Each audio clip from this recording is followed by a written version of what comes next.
Charles Lutwidge Dodgson, Alice au pays des merveilles, illustré par Fran Parino.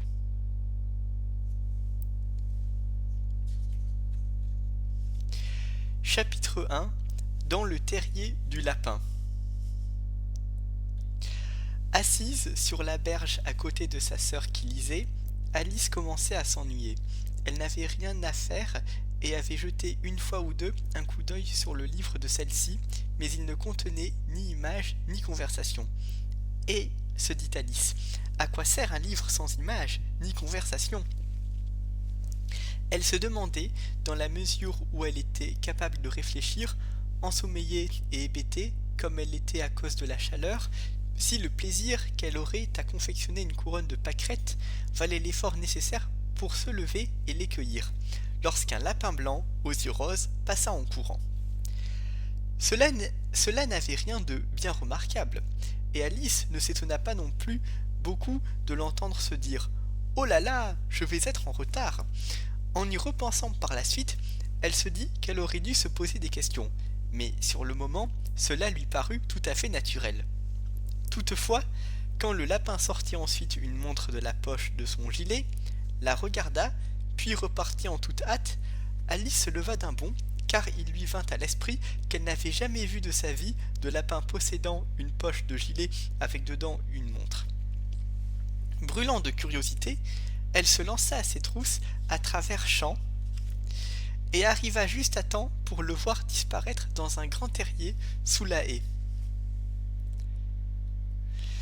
Alice le suivit peu après dans le trou, sans considérer un seul instant comment elle ferait pour en ressortir.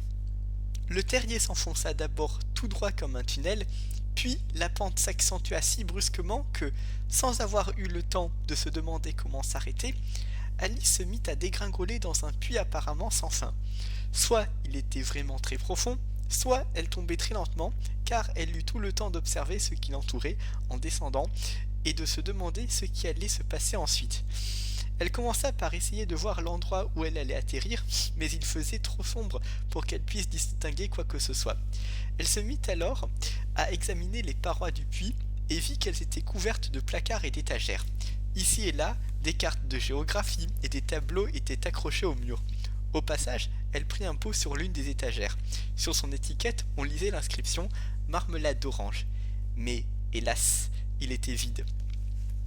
Comme elle ne voulut pas le lâcher de crainte d'assommer quelqu'un au fond du puits, elle réussit à le remettre dans l'un des placards devant lesquels elle passa. « Eh bien, se dit Alice, après cette chute, je n'aurai plus peur de dégringoler dans l'escalier.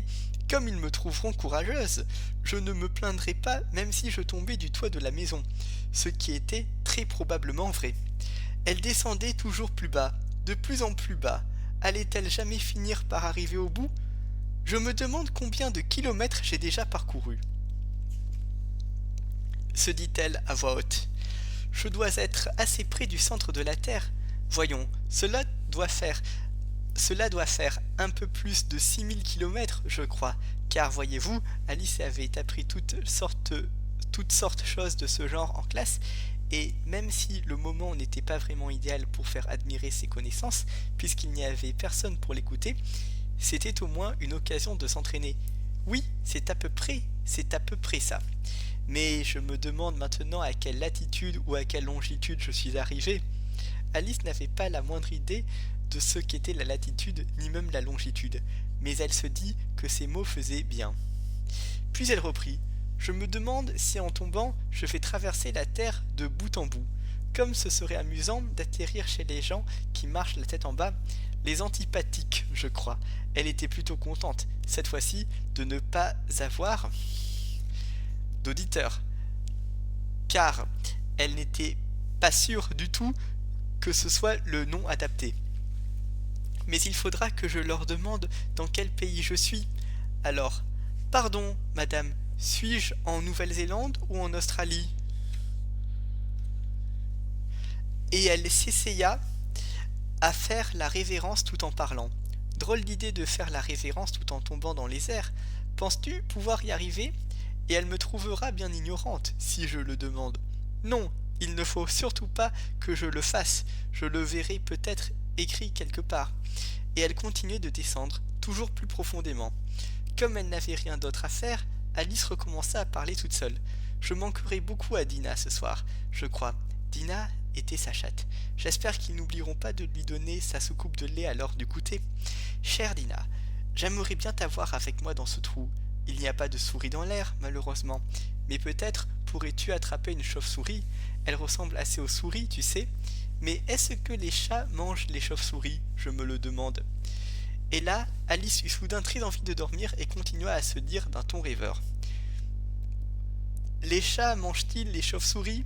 Les chats mangent-ils les chauves-souris? Et parfois, les chauves-souris mangent-elles les chats? Car vois-tu, comme elle n'avait la réponse à aucune des deux questions, la manière dont elle les formulait n'avait guère d'importance. Elle sentit qu'elle s'assoupissait et venait de commencer à rêver qu'elle se promenait main dans la main avec Dina en lui disant très sérieusement: Alors, Dina, dis-moi la vérité, t'est-il arrivé de manger une chauve-souris? Lorsque, patatras, elle atterrit sur un tas de brindilles et de feuilles mortes, sa chute s'achevait. Alice ne s'était pas fait mal et se releva d'un bond.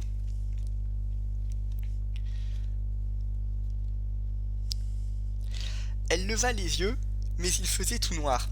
Devant elle s'étendait un autre long couloir dans lequel, à peine visible, se hâtait le lapin blanc.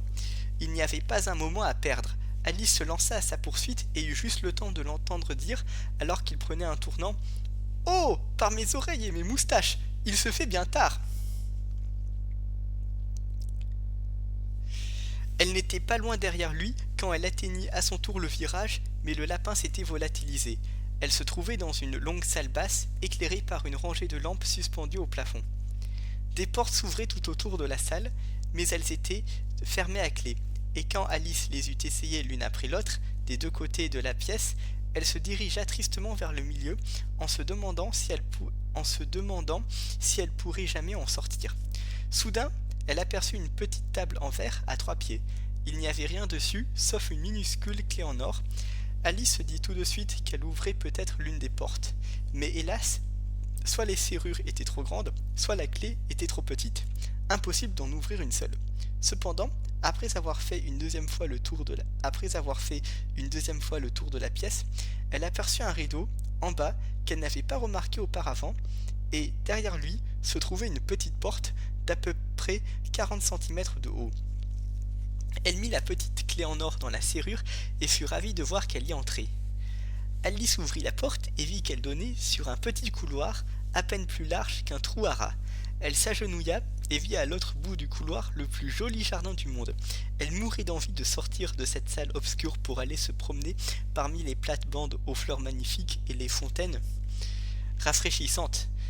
Mais elle ne put même pas passer la tête par la porte. Et même si ma tête passait par l'ouverture, pensa la pauvre Alice, cela ne servirait à rien sans mes épaules. Oh, comme je voudrais pouvoir me replier comme une longue vue. Je pourrais sans doute y arriver, si seulement je savais par où commencer, car depuis peu, Alice avait assisté à tant de choses surprenantes qu'elle commençait à se dire que presque rien n'était vraiment impossible.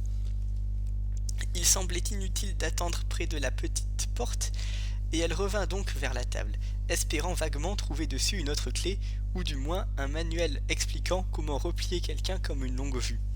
Cette fois-ci, cependant, elle y trouva un petit flacon, qui n'y était certainement pas avant, se dit Alice, sur le goulot duquel une étiquette en papier portait les mots « Bois-moi » joliment imprimés en lettres majuscules. C'était bien joli de dire « Bois-moi », mais la sage petite Alice n'allait pas se dépêcher d'obéir. « Non », dit-elle, « je vais commencer par vérifier si le mot poison est écrit dessus. » En effet, elle avait lu plusieurs petites histoires édifiantes sur des enfants qui s'étaient brûlés ou avaient été dévorés par des animaux sauvages et autres incidents désagréables parce qu'ils avaient oublié les règles simples que leur avaient enseignées leurs amis.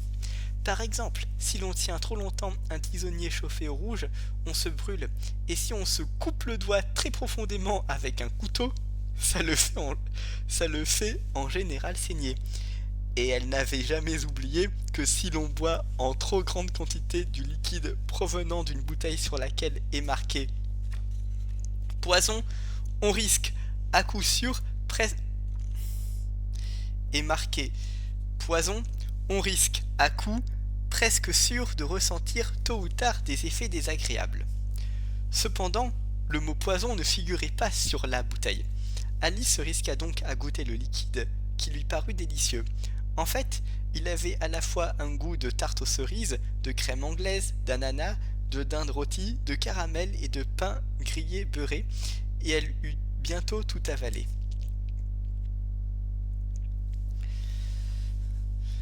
Quelle drôle de sensation, se dit Alice. Je dois être en train de me replier comme une longue-vue. Et c'était vrai. Maintenant, elle ne mesurait plus que 25 centimètres, et son visage s'éclaira à la pensée qu'elle pourrait désormais passer par la petite porte et pénétrer dans le beau jardin. Toutefois, elle attendit d'abord quelques minutes pour voir si elle allait continuer de rapetisser. Elle n'était guère assurée, car, se dit-elle, il se pourrait que je disparaisse entièrement, comme une bougie. Que deviendrais-je alors? Et elle essaya d'imaginer à quoi ressemble la flamme d'une bougie quand on l'a soufflée, car elle ne se souvenait pas d'avoir jamais rien vu de pareil. Au bout d'un certain temps, voyant qu'il ne se produisait plus rien, elle décida d'aller tout de suite dans le jardin. Mais, hélas, pour la pauvre Alice, quand elle arriva à la porte, elle vit qu'elle avait oublié la petite clé en or. Elle retourna la chercher sur la table, mais elle s'aperçut qu'elle ne pouvait plus l'atteindre. Elle la voyait clairement à travers le verre et essaya de grimper à l'un des pieds de la table, mais il était trop glissant. Épuisée par tous ses efforts, la pauvre petite s'assit par terre et se mit à pleurer. « Allons, il ne sert à rien de pleurer comme cela, se dit Alice d'un ton assez brusque. Je te conseille d'arrêter immédiatement. » Elle se donnait en général de très bons conseils, qu'elle suivait très rarement, et se grondait parfois si sévèrement que les larmes lui venaient aux yeux. Une fois, elle se souvenait d'avoir essayé de se gifler pour avoir triché durant une partie de croquet qu'elle jouait contre elle-même, car cette curieuse enfant aimait beaucoup faire semblant d'être de personne. Mais maintenant, il ne sert à rien de prétendre être de personne, se dit la pauvre Alice, car il ne reste même pas assez de moi-même pour faire une seule personne digne de ce nom.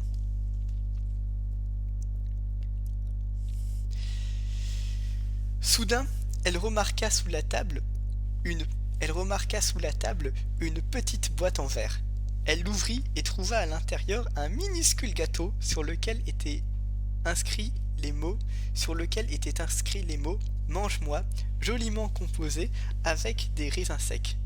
Bon, déclara Alice, je vais le manger, et s'il me fait grandir, je pourrai prendre la clé. S'il me fait rapetisser, je réussirai à me glisser sous la porte. J'arriverai donc, de toute manière, à entrer dans le jardin, peu importe comment. Elle en mangea un petit morceau et se demanda avec inquiétude. Dans quel sens? Tenant sa main au-dessus de sa tête pour voir si elle allait grandir ou rapetisser. Elle fut assez surprise de voir qu'elle ne changeait pas de taille.